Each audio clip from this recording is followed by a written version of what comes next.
Camp Manois, quartier à la périphérie de la ville de Soubré. Ici, les rues et les ruelles sont jonchées de mâts en bois ou en bambou, reliés à leur sommet par des fils qui conduisent le courant. Ce sont des poteaux électriques. C'est grâce à cette ingéniosité que les habitants de ce quartier peuvent avoir du courant chez eux. C'est que le quartier Camp Manois n'est pas connecté au réseau électrique. C'est un grand quartier, mais on veut courant, le cas venir pour nous arranger ici.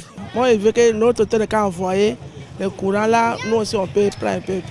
Pour avoir le courant, il faut prendre un compteur en ville, à près de 500, voire près de 800 mètres même. Comme eux, ils ont déjà leur compteur, et donc je m'en procure avec eux. Dans la cité du Nawa, il y a des quartiers encore non électrifiés où la fraude et les branchements anarchiques sont l'usage. Abattoirs, Gabon, Bakalepa et Naboui. Des nouveaux quartiers qui paient la rançon de l'extension de la ville. C'est un cri de cœur pour que vraiment depuis là-haut qu'on puisse nous aider pour que les nouveaux quartiers, les quartiers périphériques soient revus pour l'extension en eau et en électricité. Le courant qui est là aussi, ceux qui en ont, il n'y a pas de courant de bonne qualité. C'est une municipalité impuissante face aux besoins de plus en plus croissants des populations en électricité. Une situation qui pose le problème du renforcement des ouvrages, mais que les populations ne comprennent toujours pas.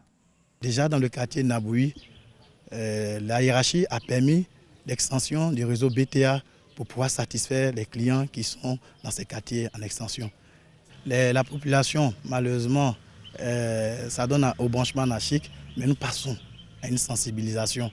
La CIE met tout en œuvre pour remédier à cela et à travers une sensibilisation de la population.